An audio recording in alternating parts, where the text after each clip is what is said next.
Hello, everybody, and welcome to episode 31 of TLDR Podcast, where we talk sports, food, and now life. If you follow us on the last couple episodes here, we do the research so you don't have to. If you've been keeping up with our social media, thank you, James. We are knee deep in sports right now. Week 6 is underway in the NBA. The NFL is currently in my least favorite week of the year, and the NHL is well underway. There are so many headlines, tons of bulletin board material in seemingly every sport right now. And it's really hard to keep up, don't you guys think? Like, it just seems like it's just, headline after headline, so much stuff going on in each of these sports. But stay tuned and we'll get you caught up with all the important stuff. But let's drop in on boys first. Eric, you're working stiff these days. How have you been, bud? I'm good, man. Two things. All these fucking people are so rattled with me and Alex on the NBA power rankings. Like, what kind of crack are we smoking? Probably the best type of crack, okay?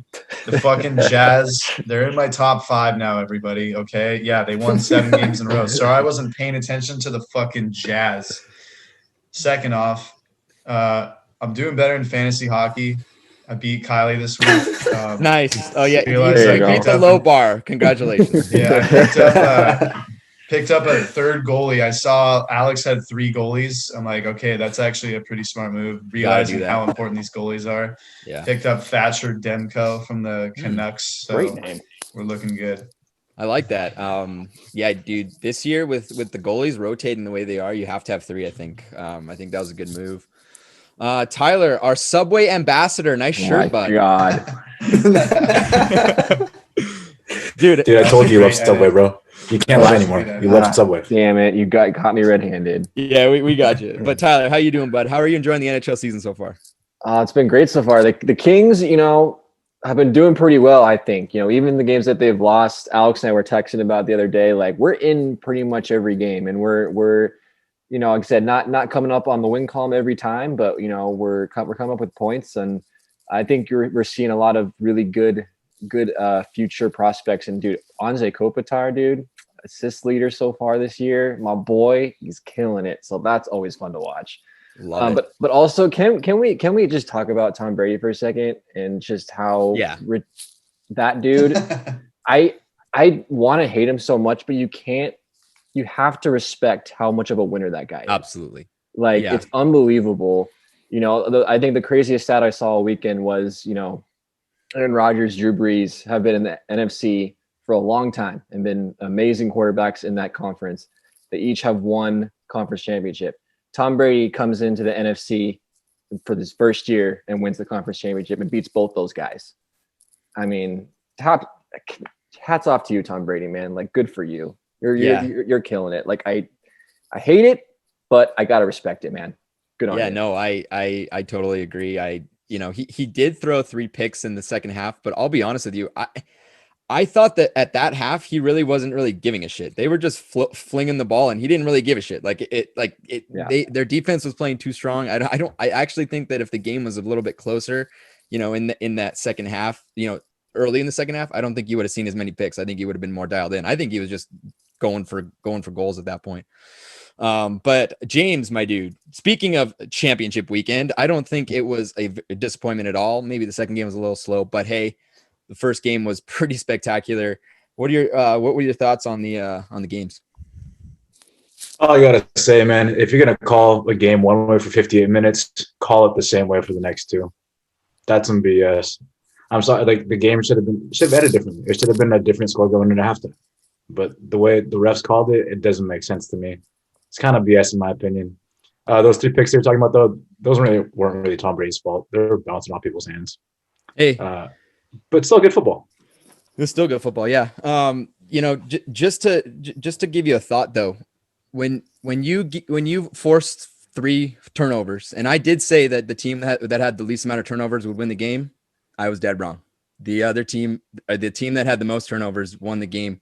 And to me, if you turn over the ball 3 times and go 3 and out on 2 of those, on those immediate drives, that's on you. I don't care what the refs are. That's on you. But correct me if I'm wrong.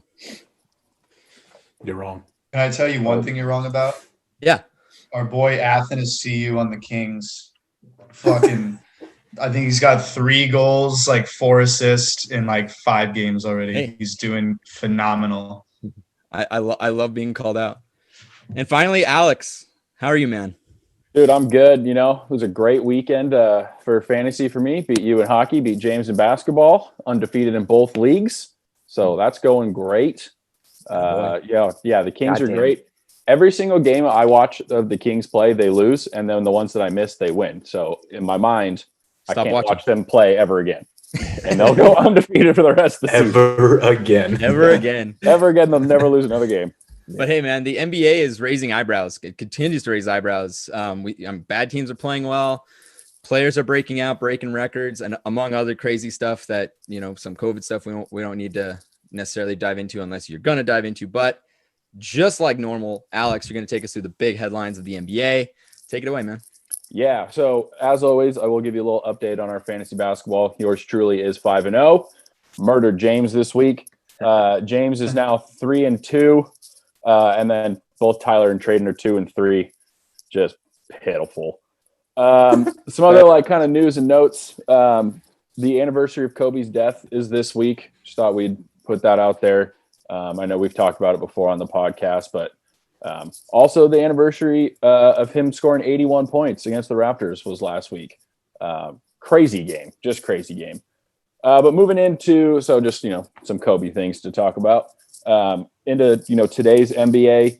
The COVID thing it's sort of started to mellow out a little bit. The NBA has become a little more strict on what the players can and can't do. Some of them are not super happy about it, but it is kind of starting to mellow out. Teams are, there's less postponements, which is great. Obviously, we want to see these guys play. We're trying to, get the season done, and hopefully they can continue doing that.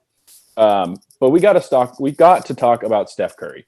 So Absolutely. he just overpassed, I guess, Reggie Miller for second all time on the 3-pointers made list. And he's in his 11th year, and I think it took Reggie his entire career, so 17 or 18 years.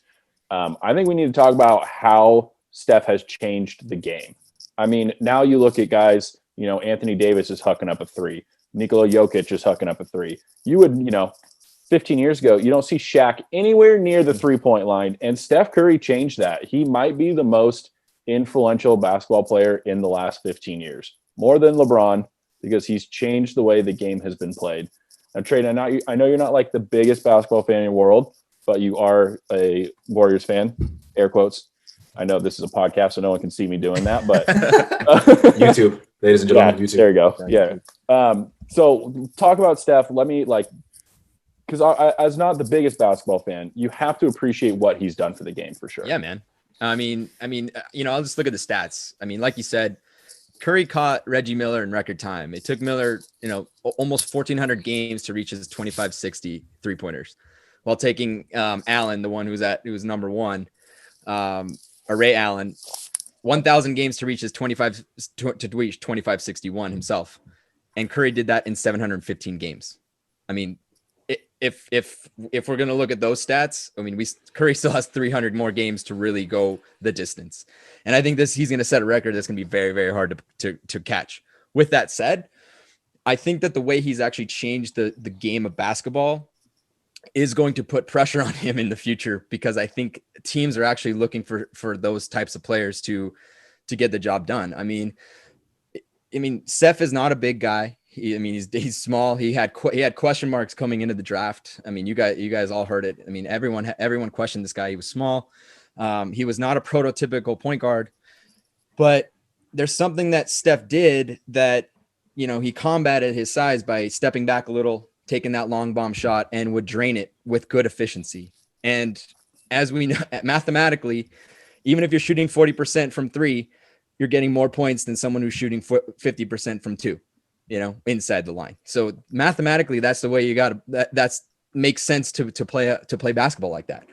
And it lets small guys with a major skill set, play this game. And you don't see people trying to find the next.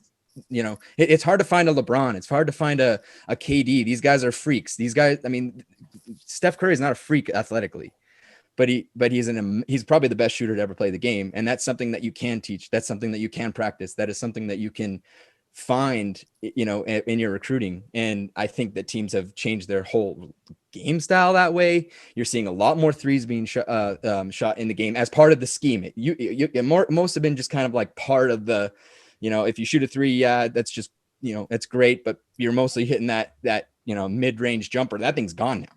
It's all about a 3-point shot now. And if you can't shoot a 3-point shot, it's tough for you to play, well in this game. I feel like, but he's made a big imprint on this league for sure. Yeah, it's definitely changed the way the league is being played.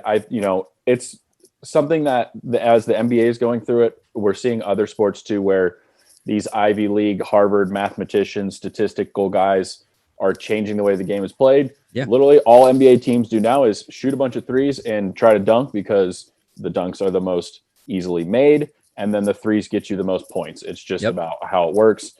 Defense is not really a thing anymore. Back in like the 80s with like Michael Jordan and like the Pistons, them playing the Pistons, you would never, ever see a series like that now. And it seems like every single playoff year we see some team breaking the record for most three-pointers made, most three-pointers shot. And that's because of Steph. I mean, you look at guys like James Harden and Dame Lillard, all these guys now.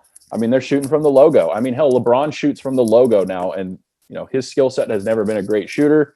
And Steph has 100% changed the game. And you know what? He's going to break Ray Allen's record. It's really only a matter of time, unless he, I don't know, breaks both of his legs or something. Like it's almost inevitable at this point. And yeah, it's probably a record that will possibly never be broken, depending on how long he can play. It's crazy. And he's also just like one of the most likable dudes, I feel like, in the NBA. And I know that has nothing to do with how great of a shooter he is, but good for you, Steph. So Alex, I mean, he has, let's say 400, give or take 400 3-pointers to go to meet Ray Allen. I mean, we got to give an over under. I mean, we're over under how many games? What would you set it at? 400 threes, maybe like, I don't know, 60, maybe like another season and a half, or like like 65, maybe. I think that's fair. I mean, he put up 400 in 2016. He put up 402. Yeah. I mean, that's insane. He's probably never going to make that many again. No. But so I'd have to. Well, it's also weird because this season's shorter. Mm-hmm. But I'd say it's broken by the end of next season. Oh wow, easy. Well, stay tuned and we'll see if that happens. Yeah, we'll have to see. So moving from Golden State Warriors and the premier franchise of the 2010s to the New York Knickerbockers, the basement dwellers of the 2010s. They're a respectable team now. We talked about it last week on the podcast. James said, yeah, the Knicks can make the playoffs. And I think my response was, I don't know how to those words make a sentence. That doesn't make any sense to me. But they're a respectable team. And we're going to talk about them again because they're in a playoff spot right now. They're beating good teams. They are one of the best defensive teams in the league. James, what do you think about the Knicks? Can they keep this up, or is this just a weird COVID thing and they'll falter soon? I really think they can keep this up. One of the things you said with Traden's little segment there was that nobody plays defense in the NBA anymore. Well, the Knicks do, and that's what's fueling them. The thing about defense versus offense is that you can have an off shooting night and you can lose terribly. But if you play defense, it's all about effort. So as long as they continue this effort and playing good defense, they're going to be in most games, most of the time. Tom Thibodeau is a really good defensive coach, and I saved it. He's always been a good defensive coach, and he's going to continue to put that culture. He's going to continue to instill that effort and that high intensity that people hate. He's not going to coach the Knicks for very long because people get burnt out of him. He's a yeller, and people can't play with. He's like Tortorella. People don't like playing for him for a long time, so he'll be a good coach for the next 3 or 4 years, give or take. But then people get tired of hearing his yelling voice. But for this next 3 and 4 years, he's going to instill that culture. And that culture is going to drive him a long, long way.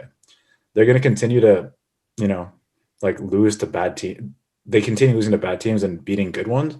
But it comes with maturity. When people come, they play down to their level. And that's because they're a young team. The more they play, the more maturity they get, and the more that they understand the game, they know how to bring it every day in and day out, regardless of who they play. And that's just going to help them later on. We're 18 games in. Like, there's a lot more games to go. They'll continue to learn this. I still think they're going to make the playoffs. Like, I might be their biggest fan right now, and that's fine. And now for the West, I'm the biggest Warriors fan because of what I said earlier. And the East, I'm going to be the biggest Knicks fan, and that's what it's going to be this year. Yeah, I mean, you're right. Their defense is extraordinary, and Tom Thibodeau is, he's been known for that for years. And they're finally getting good draft picks. They're finally not screwing it up, or they're not trading these guys away or signing these ridiculous contracts.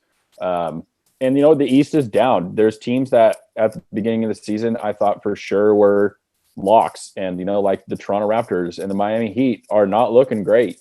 And a team like the Knicks can squeak in. Do I think they're going to make a run in the Eastern Conference? No. I mean, there's some big boys up top there that the Knicks would never beat in a 7-game series. But it's good for basketball when the Knicks are good.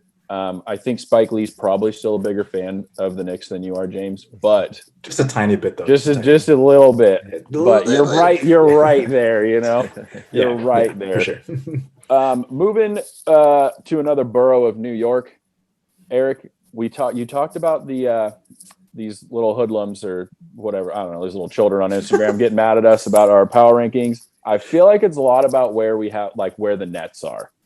Yeah. I've mentioned in my articles and on the podcast, great, the Nets got these 3 guys. They can't play any defense. That's a lot of egos there. They lost back-to-back games to the Cavs this week. So what's going on with the Nets?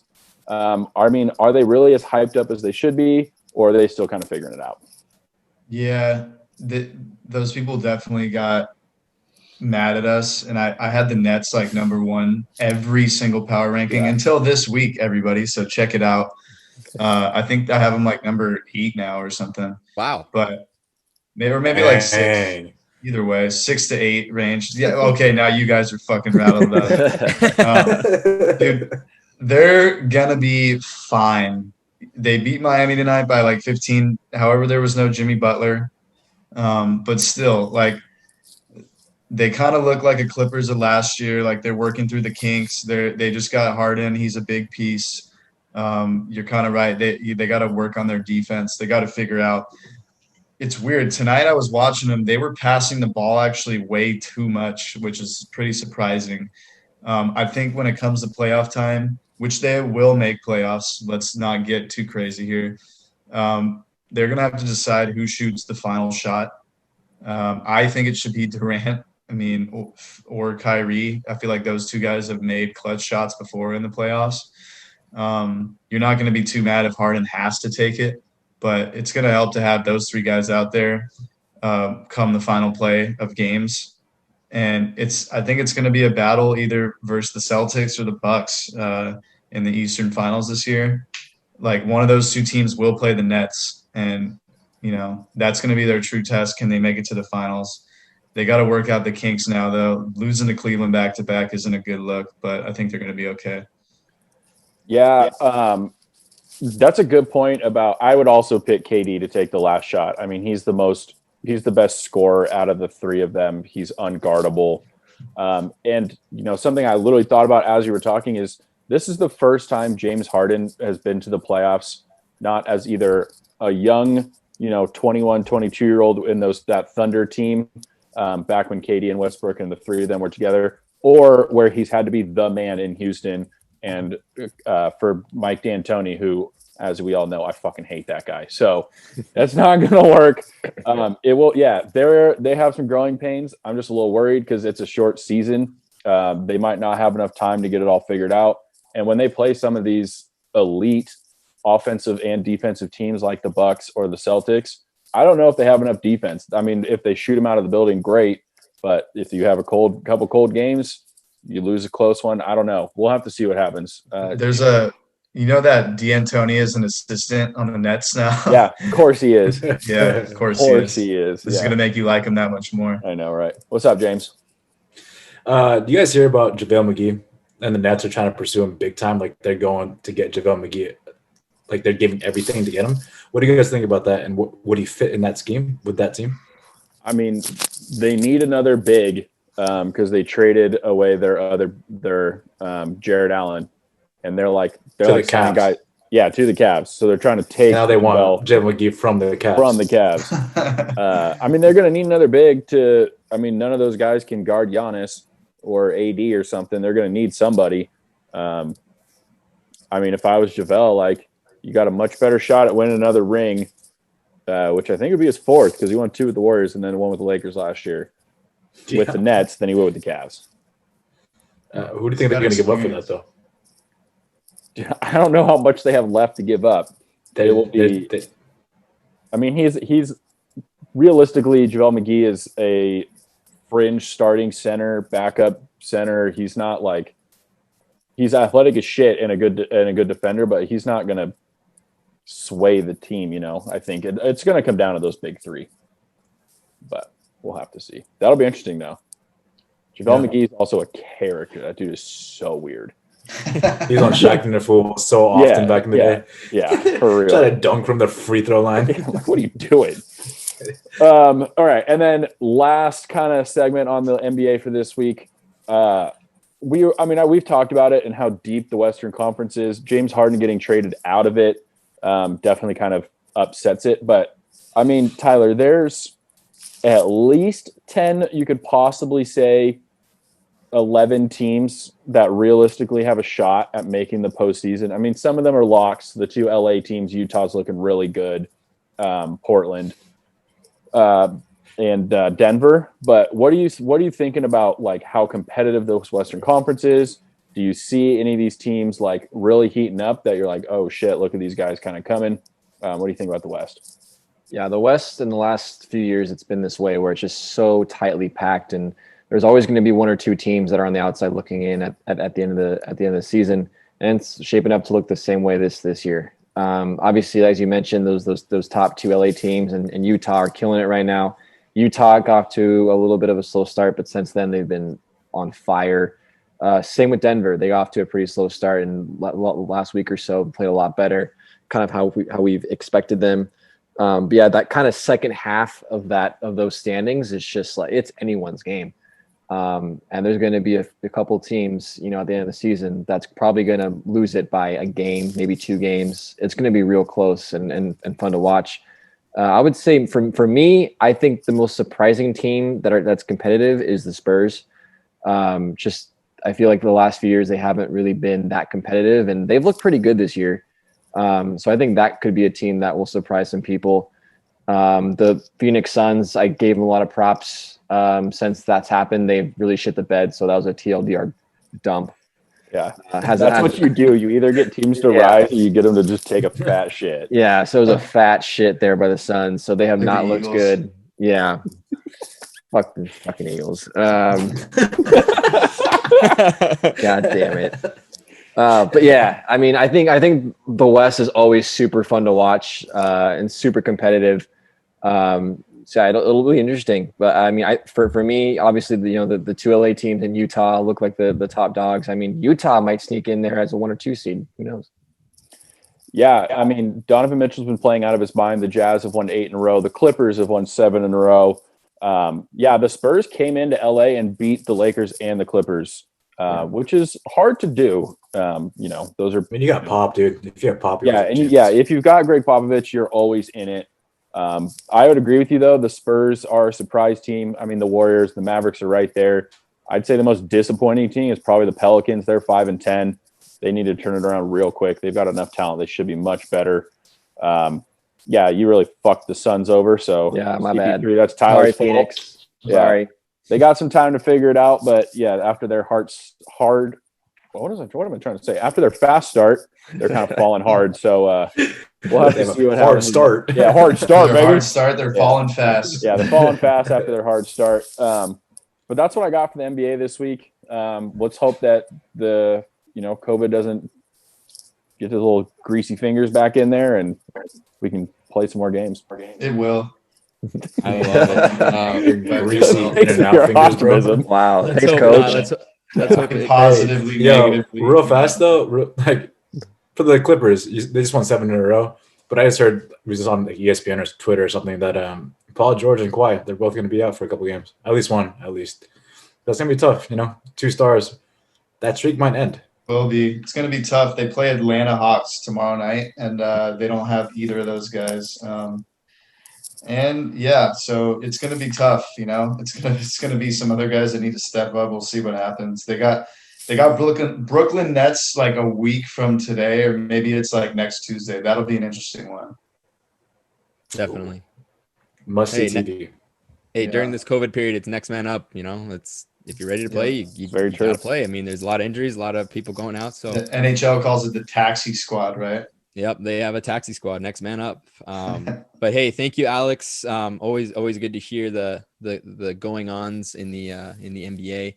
But we're gonna take a break. When we come back, Tyler's gonna take us through some name changes for teams that are changing their name this year or this upcoming season. So stay tuned for that. And we're back. And as part of sports movement and change for social justice and the like, 2 teams are currently looking to change their names. We already saw the Washington football team take that name through this last season. The Cleveland Indians are looking to change their name as well. But Tyler, you're covering this story. Take us through the story and about the history of each team, and take it away.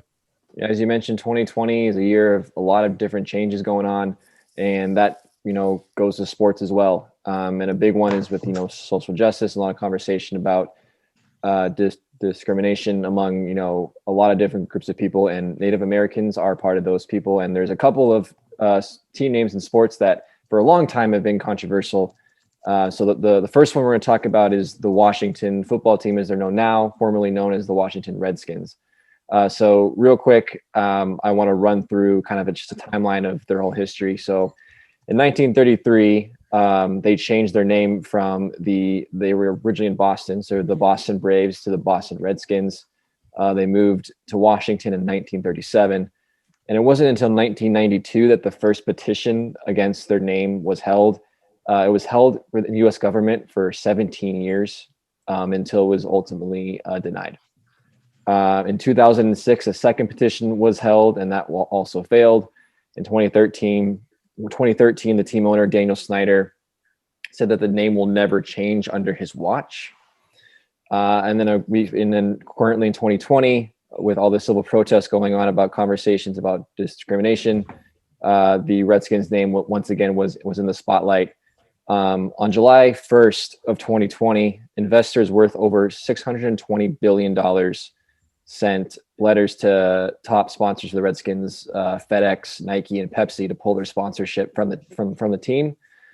2 days later, FedEx, which has the naming rights to the stadium, they formally asked the Washington Redskins to change their name, and Nike pulled all of their Redskins apparel from their website. Then 10 days after that, the Washington football team officially changed their name, or took away their logo and their Redskins mascot. So, and of course, they played the whole 2020 season, known as the Washington football team. So they're still deciding on what their next name is going to be. So I want to open it up to you guys and hear what you guys' idea is. So I'm going to pretend I'm the team owner of the Washington football team, and I want an idea of what we're going to call our team moving forward. So Traden, I'm going to start with you. What do you got here? All right. First of all, sir, I actually really like the football team. I think that name is actually pretty good, but we'll go on. We do need change. I got a couple. I'm sorry, I cheated. I have a few. I like the idea of, since Washington is at Washington DC, and it kind of represents where our government kind of does their thing. I want to bring in kind of like a union type of thing, something that our country desperately needs. And I want this team to be the Washington United, right? I know it's kind of like the Manchester U thing, but hey, we need to be united. I like Washington United. Also, my issue with Washington teams is that sometimes I think people don't really know that they get confused between Washington State, Washington DC. I think we need to bring in the DC name. Take off Washington. We're going to be the DC Diplomats or the DC Union. All right. Someone want to fact check. I think that the MLS team in Washington is called the Washington United, but I could be wrong about that. You're the soccer guy. I am the soccer guy, right? I should know that. But I do Oh, like that man. name. That's not a bad one. Alex, what do you got? Okay, so I'm a big fan of team names that their first letter starts the same letter as the city. So like the Seattle Seahawks, the Los Angeles Lakers, the Chicago Cubs, I'm a big fan of that. I'm also a big fan of the Backyard Sports series, the video games from when we were kids. So my proposed name is the Washington Wombats. I also learned that wombats poop cubes, and I think that's fucking funny. And that has nothing to do with it, but Dude, I thought it should be. I love that. So Wow. I'm going with the Washington Wombats. It has nothing to do with the DC area. I'm pretty sure the Wombats live in Australia, but I'm digging that. Also, it's funny when teams have a wombat doesn't seem very threatening, but Washington Wombats, it just flows off the tongue, It does flow off a tongue very well. Like you said, it makes zero sense for Washington DC, but it does have a nice ring to it. Thanks, But bud. neither do the Pittsburgh Penguins. Who gives a shit? That's true. Yeah, right? There's definitely no penguins in Pittsburgh, so Washington except in the Wizards. zoo, maybe. Yeah, see another WW. Yeah, it all works. James, what do you got? Real fast, fact check. It's called DC United. That's Ooh, what they so have for the MLS team. I was Kind of right. close. You are right. Okay, so for my proposal, Washington, D.C. is our nation's capital, correct? Yep. So you are correct. Good job. Sacramento. the president is in Washington, D.C. Mm. Therefore, I think it should be the Washington Joes. But hear me out. I think it's going to change every 4 to 8 years, depending on who the president is. Oh my god. So you're going to be named after the president. And the cool thing about this is you're going to have a new rebranding experience every single 4 to 8 years. So you sell more things. So Really your expensive. profit margin will be much higher. Oh, That's what I'm going man. with. We're going to be the Washington Joes and then whoever's next. That's what we're going with. You know, at first I was like, what the fuck are you talking about? And then I'm like, you ended it. Like, that actually kind of makes a lot of sense, especially financially. Like you said, the rebranding, money. Yeah. Oh, People man. will buy more things because they have to, you got to rep the team. Oh man. And then you get more retro stuff too. Like, Yeah. hey, do you have the Washington Joes from like 2021? Like, yeah. Washington Barack. That's a sick jersey. Oh my god. Yeah. I mean, then you can have a collection, It's pretty cool. Exactly, man. If you want to be a hardcore fan like that. Damn. Yeah. Oh, I'm man. winning this for sure. Wow. I love how everyone's been a little bit different. Got a little take. I love it. Eric, bring us home. What do you got? The Washington football team will now be called the Washington Half Smokes. What is a half smoke, you ask? Because I looked this up too, big fact check. Similar to a hot dog or a sandwich, as you would say. It's usually larger, spicier, and more coarsely grounded meat. And the sausage is often half pork, half beef, smoked, like a half smoke. It's served with herbs, onion, and chili sauce. Tyler, I know you're a huge hot dog sandwich guy, so I had to tie it into food, of course. And apparently this is the most popular food item in Washington, D.C., where I've never been before, but they're going to be called the Washington Half Smokes.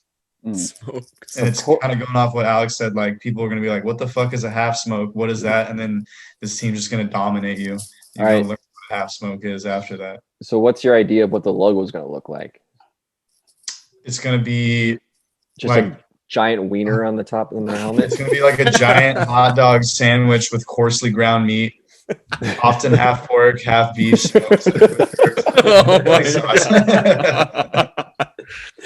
Wow. This has gone way better than I thought it would. Off the rails. Wow. Yeah, that was amazing, guys. That's 4 really good ones. Oh fuck! I know I got to choose one. I shouldn't have done this. All right. Dude, honestly, I think the one that I think sticks out the most is probably James's idea with the presidents. I think that's really cool. It's really unique. I like that. I'm down for it. Washington Joes. You're gonna piss a lot of fans off, So many my questions guy. about You're gonna that. piss a lot of people off. Hey, it's different, it's unique. I mean, people should be. Washington Joes? Really? Yeah, Like the average Joes in dodgeball. let's do it. Dude, what? Yep. Oh, man. I'm And then who pretty knows sure it's what- like expensive to have to rebrand all the time. Is it? I don't know. Not a good business. Well, decision, you're an Tyler. owner, so you can just put. Yeah, just write a yeah, I check, guess right, so. Tyler? You just The put Washington you just put their face on the logo. Just make it magnetic, or Yeah, stickers. yeah. It's like replace it Yeah. every year, every 4 years. All right, but a close second was the Washington Wombats. Alex, you were Thanks, right there. Thanks, I bud. thought I liked my idea, but yeah, that's it was cool. good. It was good. All right, moving on to the other team here. The Cleveland Indians are going to be changing their name as well. Real quick, their timeline here. 1915 is the first time that the Cleveland Indians, or the Cleveland baseball team, changed their name to the Indians. In 1947, we saw the first logo of the Chief Wahoo, which is their kind of classic one, if you guys have seen it. In 1973 were the first protests of the name and the logo. Fast forward to 2016, the team changed the logo to the block C that we see currently. After years of kind of slowly realizing that the Chief Wahoo logo was pretty damn racist. In 2017, Rob Manfred met with the Cleveland ownership about the use of the logo. Nothing happened because Rob Manfred's a piece of shit. In 2018, the team officially removed the Chief Wahoo logo from the uniforms. And then in 2020, after the Washington Redskins changed their name, conversations began about the Indians' name and whether they should officially change it or not. And on December 13th of 2020, the team officially announced that it will change its name. So, and they still have not decided on what that name will be. So once again, we're going to leave it up to TLDR podcast to, help them out a little bit. So let's go in reverse orders last time. So Eric, lead us off here with the Cleveland Indians' new team name.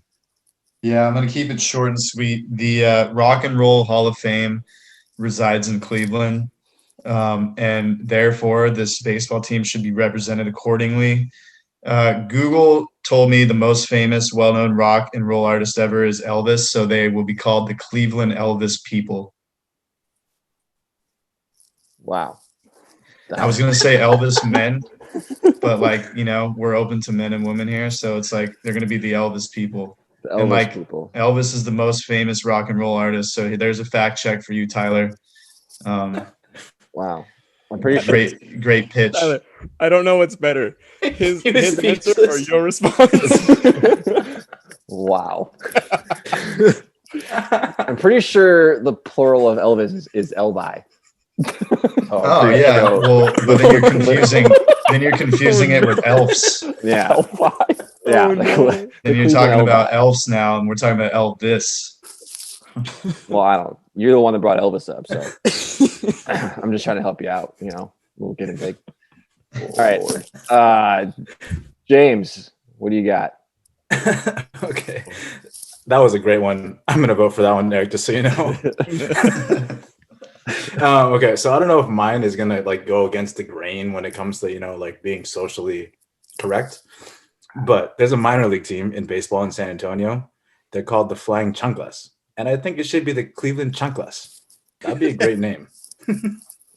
And then just the slipper, bro, the flying slipper. I was gonna say, what does that mean? You don't know what a chancla is? Nope. Whoa. Whoa. Look it up. That's your Chaka job. or a That's chaka? your job to tell me what it I means. don't You're supposed to even be pitching this. Jim. Yeah, you're pitching it to me. Hold up. Don't make me Google it. We're gonna share the screen here. Oh, beautiful. Flying It's a chanclas. sandal. That is literally a It's a sandal. sandal. Okay. What Yeah, the wow. Worst thing ever. Wow. Wow. Damn, The that's Flying kind of Chanclas. cool. You should get that hat. Gotta love Yeah, minor dude, league it's a- baseball, man. There's also the trash pandas. I was kind of debating between the trash pandas and the flying chanclas. So Yeah, the Trash Pandas, that is an amazing name. There's also a Flying Squirrel team name, I'm pretty sure. Minor league baseball has some amazing mascots. If you guys just for fun, just if you're bored one day, just Google minor league baseball teams. There's some pretty incredible ones. And that's some of them are actually pretty cool logos too. I'm wearing my minor league hat Good right now. hats. They got great hats. Yeah, got one on right now. All right, the flying flip flops. Got it. Alex, what do you got? Okay, so I'm not doing that. Mine's definitely different than that. So the Cleveland baseball franchise has been around for a really long time. So what I think they should do is bring back a name that they had from 1887 to 1899. I'm sure you all remember it fondly. They were the Cleveland Spiders. And they could have a sick, spider logo, and it doesn't, it could have fangs if you want, or it could just be like not obviously not the same as Spider-Man, but like just like a spider looking thing, like pop colors. I'm a big fan of the Cleveland Spiders. No, they got to be in Spider-Man uniforms. Like, Yeah, they just have to be full Spider-Man uniform, masks and everything. Yeah. War suit. I like I that. changed my mind. I want it to be the Cleveland Spider-Mans. I want them to buy the rights from Disney for many Oh my millions, God. and they're the Cleveland Spider-Man. All right, so we got the Cleveland Elvis people, Yeah. the Cleveland flying flip flops, and It's called a chancla. Say it right. the Cleveland Chankas, and the and the Cleveland. What was yours, Alex? I'm going to still stick with spiders, the Cleveland Spiders. Okay, Cleveland Spiders. Spider-Man's way better, bro. All right, Yeah, but that's Cleveland never gonna work. Spider-Man. Okay, Traden. What do we Oh got? God, how can I? Why did you have me go last? Because these are fantastic. You guys ready? Yeah. The Cleveland Baseball Club. Mm. No, I'm kidding. I'm kidding. No, I actually, with Cleveland being on the border of Lake Erie, I thought that maybe we could bring in something kind of nautical. So I like and to go to the consonants that Alex likes so much, I like the Cleveland Commodores. Mm. It's like a high-ranking official in the Navy. Yeah, Oh, got it. That's a good one. yeah. Okay, Cleveland Commodores. Comadres. I thought that was comadres. No, it's not. But It's not, but Good try. Good try. Just All try right, again. again, a lot of really good pitches here. But I'm gonna have to go with Alex's Cleveland Spiders. I think that's pretty cool. I also like the fact that you tied it in that it was like one of their original names a long time ago. So it's still part of their history and it's part of their heritage, and just bring it back. I mean, a lot of people don't like spiders, but I think that's a pretty cool name for a sports team. also, how funny would it be to have like a giant, like a spider mascot, just like scaring the crap out of kids at baseball Yeah, games? it'd be Oh, great. It would be so Fantastic. funny. I'm sure you can make some pretty cool logos too. Like Yeah. cool spider logo. Just All in right. a suit with 8 arms, like fucking Yeah. spazzing out. It's Yeah. the arms just flail everywhere as Yeah. they walk along the concourse. Yeah, or you just hire Spider-Man to be the mascot at the games. Yeah. Why not? All right. Well, that was fun, guys. I enjoyed all your ideas. We'll see what actually happens. Again, I think we should send this to the Cleveland Indians and the Washington football team and see if they like our ideas, and they should pick one. So, if you guys are listening, check us out. definitely. Otherwise, Traden, that's all I got. Definitely agree. Hey, before we get off this topic, I'm the odds guy. I have to look at the odds. The top odds for the Washington football team's name would be the Washington Red Tails and the Washington Presidents at plus 300 each. Both are kind of lame especially compared to ours. So I really hope they're listening to this podcast. And then I think that Alex cheated because the Cleveland Indians top odds would be the Spiders. So he must have like set the odds or something like that so that people would bet and he would make a lot of money, but whatever. You figured out my scam. So look, I love our ideas. That actually turned out way better than I thought it would. Much better than the game, bro. Oh, Well done. But we're gonna take a quick break, and you're gonna hear from our one sponsor. And before I go, if anybody's listening that would like to be sponsored by this podcast, please reach out to us via social media. We'd be happy to get you up on our ad space here. But when we come back, we're going to go back to the NFL and we're going to look at some NFL awards that are going to be given out. Is it this week, James? Did they give them out this week? February. Something. We're going to talk about those before during this 1 week lull in the NFL postseason here. So stay tuned. And welcome back for the last segment of the podcast here on episode 31. Eric, you want to talk about sports that are both physically and mentally demanding. Please take it away. Yes, thank you. All of them are Traden. True. But I'm gonna break it down even more. I've been reading this fucking book right here. You can't probably see it because of my screen, but The Mental Game of Golf. It's a good life book actually too. It is a lot of golf, Alex, but it's a good life book too. All right, it's not just golf. Let's start off just sports that are highly physical. I bet everyone could guess: football, hockey, water polo, lacrosse, even soccer, Tyler. Even baseball, they fight each other. It's physically demanding, especially if you're a pitcher.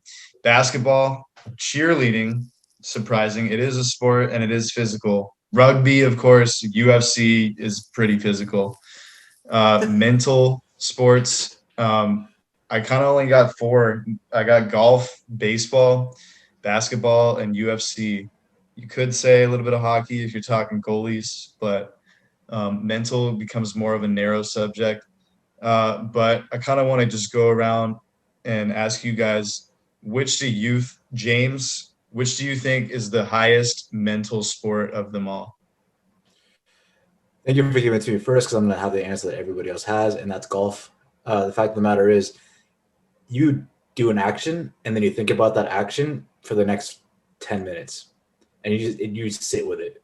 So if you did bad, you're just sitting in it, and you're like, damn, I did bad. Or if you did good, you're like, oh, I have to be just as good as the next one, so that puts more pressure on you. And you have a lot of time to just think and sit. And you only have, 70 strokes if you're good, probably less than that for an entire day.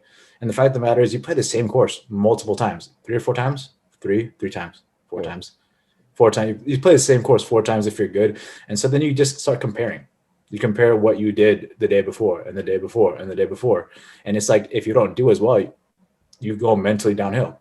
Or if you do better, you're like, damn, I have to do better on the next one too. And again, mentally downhill. So you have to have some mental fortitude to keep thinking positively and thinking about what's next rather than dwell on what you just did. Yeah, that is all true facts right there. Nothing to argue with.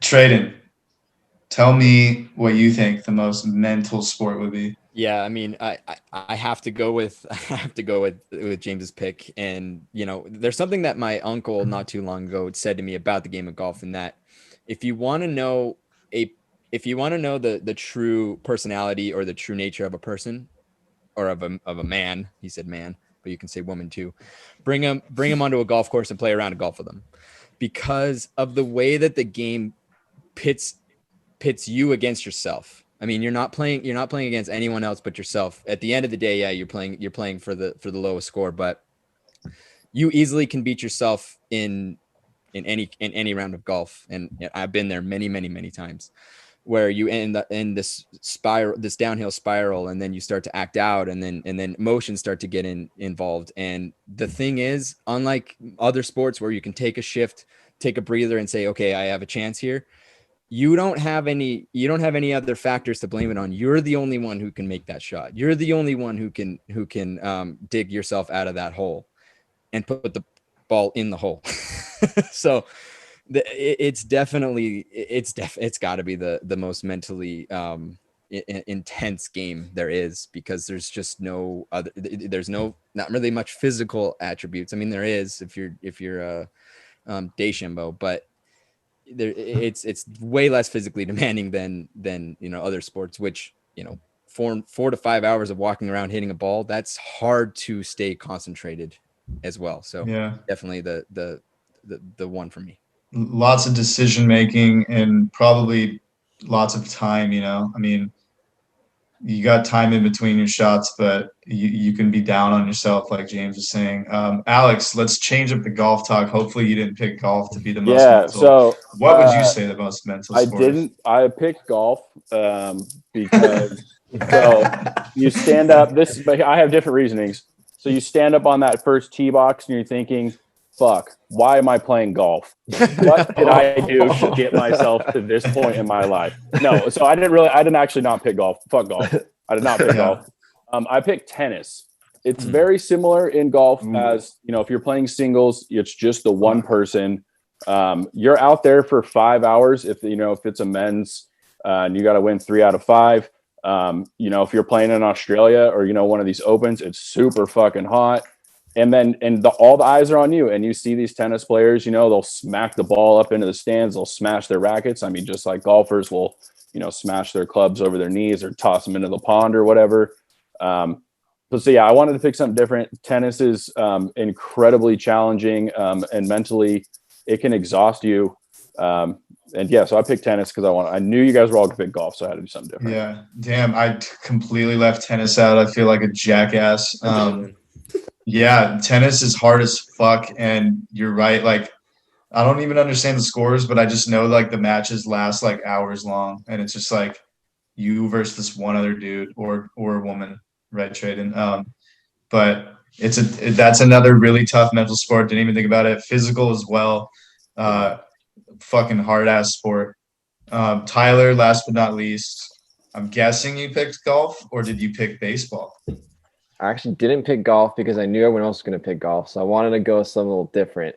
And a lot of people, and golf, no doubt, is an extremely mental sport. Mental because there's a lot of time in between things, as you guys all mentioned, made great points. But for me, when I think of like what's really difficult mentally, it's not about the amount, like having a lot of time to think about things. It's having a very short amount of time to make the decisions. I think mentally that's more difficult, in my opinion. And so I kind of went more of a position than a sport. So I picked quarterback for football.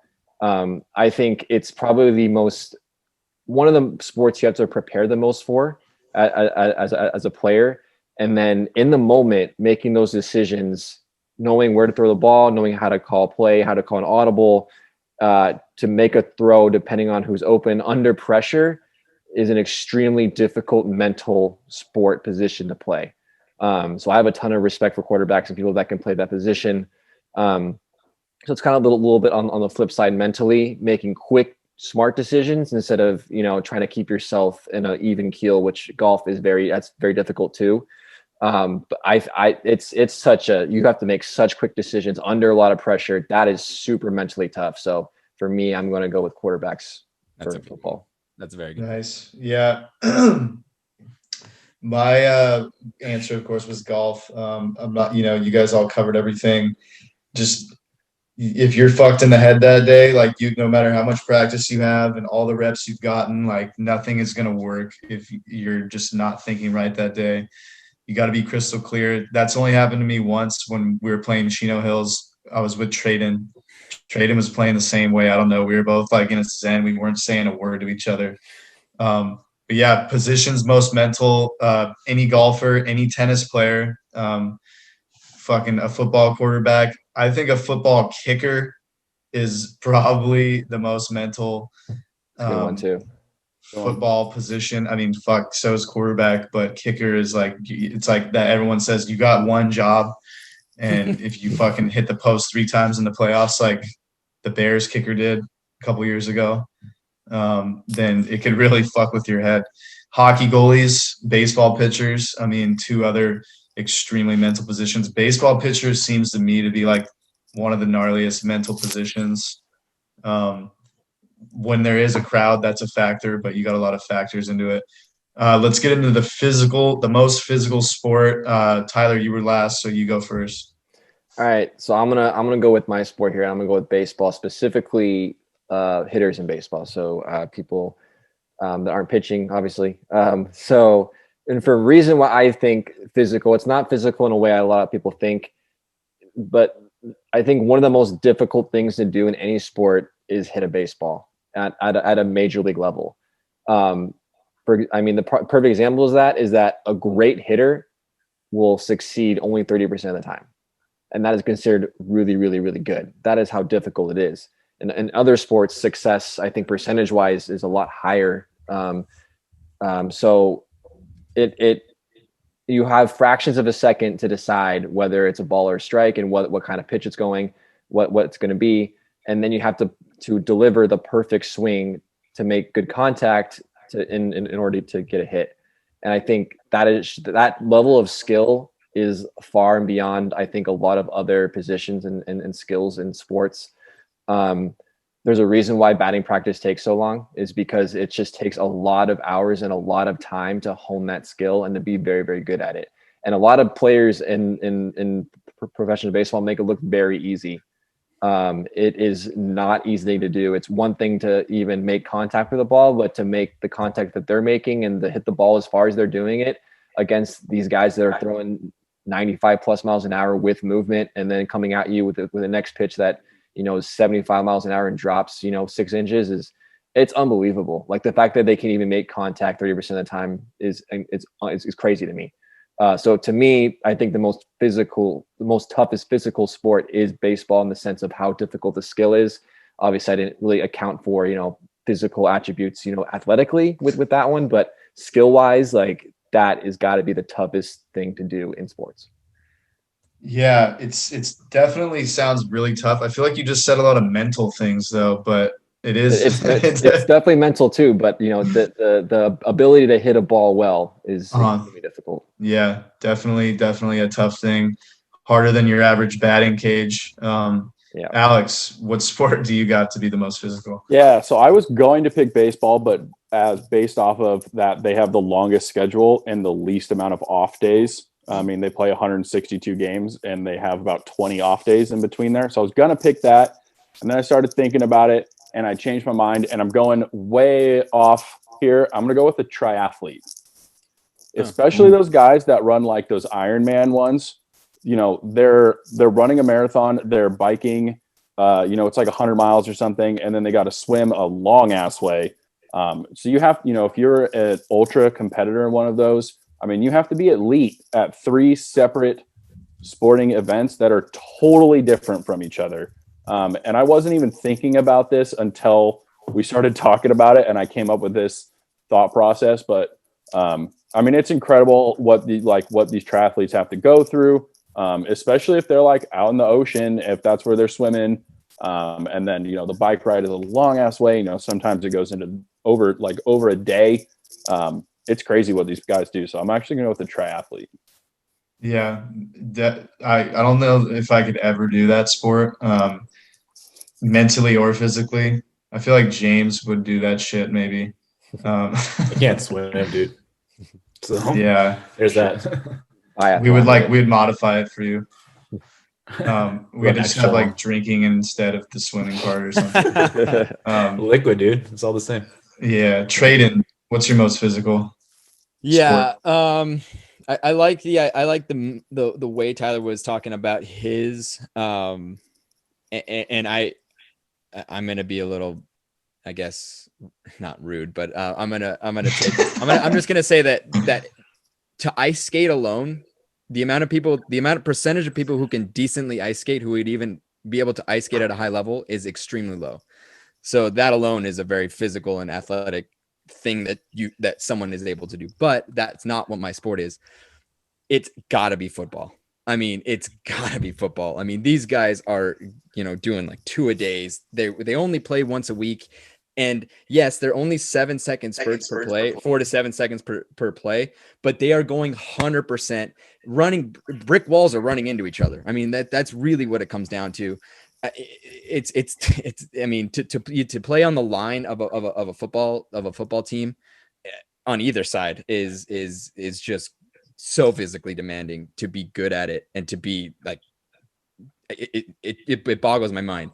And I always wondered, why can't we see more football in a week? Or, why can't we get like 2 games? Why can't these guys play 2 games a week? Well, they can't play. I mean, these games are just taking everything out of them. And then they have to go and practice for 6 or 5 of the other 7 days. So it's gotta be football for me.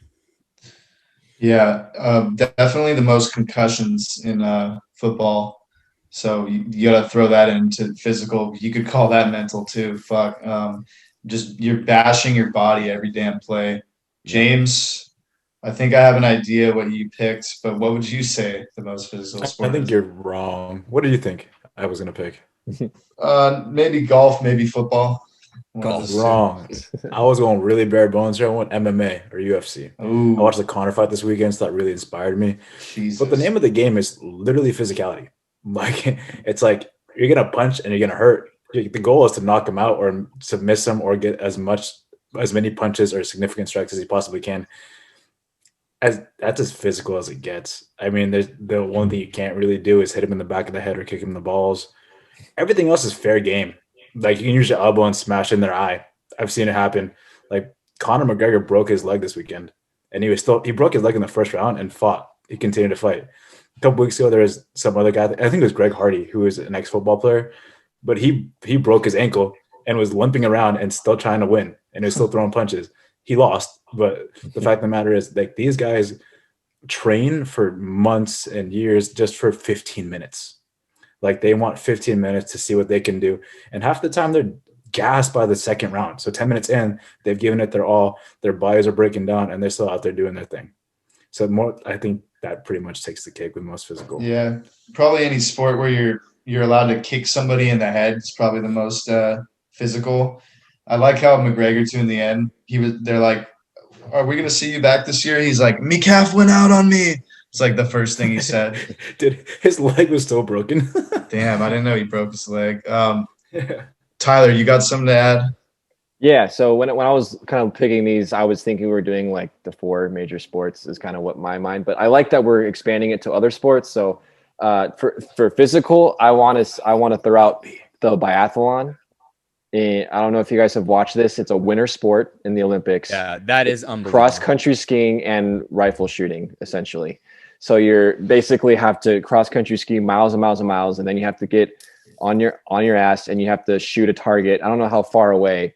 But basically, you shoot a target. You have to hit a certain amount of targets, and if you don't, you get time deducted or whatever the penalty is. It's a pretty insane sport that physically is absolutely draining. Any kind of endurance sport, like Alex, you mentioned the triathletes. I agree. I mean, I think endurance is one of the most impressive. Like high level of endurance is so impressive for me. So. The craziest part about that, Tyler, is the fact that at the station where you're supposed to shoot, you had just raced, and your heart rate's up. Yeah, heart rate's like max, and their heart rate enough so that they can keep the rifle steady. It's unbelievable. If you haven't watched the biathlon at the Winter Olympics, next time it comes around, like, check that out. It's pretty insane. It is, definitely. I thought for sure you're gonna say curling. Oh yeah, and curling too. I love curling. Shout out to Mrs. King. It's probably the most precise. Super precise. Yeah. I got hockey as the most physical. It's like football on skates. You get winded in like 45 seconds, what we would call a shift. You're getting bashed around into the boards. It's like football on skates. It's like arena football on skates. You got those boards in there. And then fact check. We've got a lot of fact checks this episode, but the most impactful concussions happen in hockey. The highest number of concussions happened in football.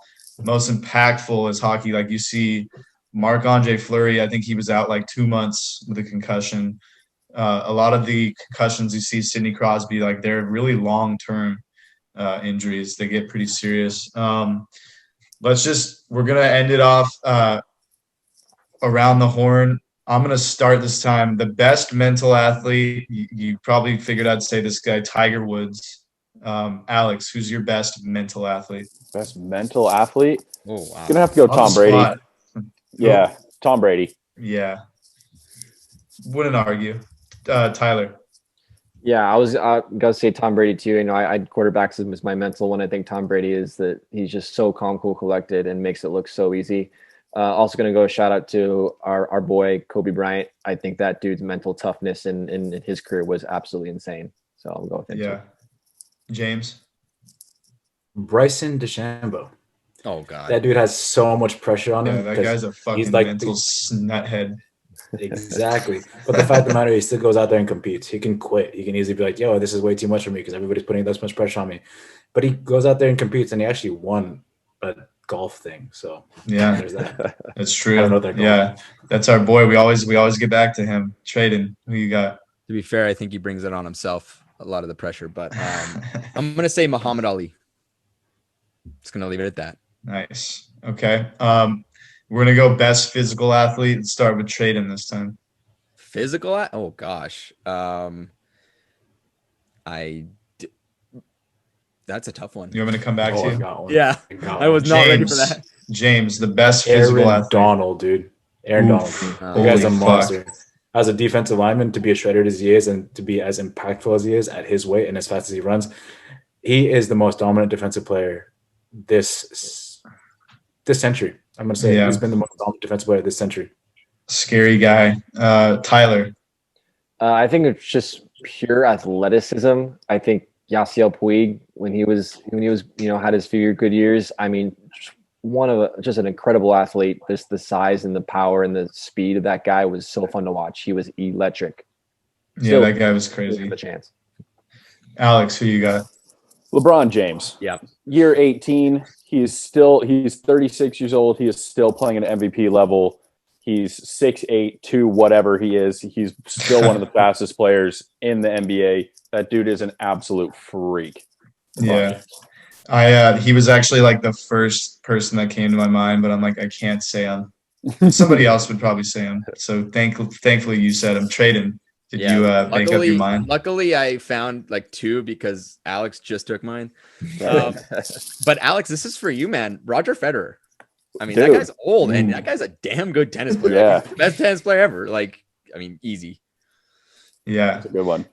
Mine is Mike Tyson. I don't know if he could really take a punch that well, but he could definitely deliver a punch very well.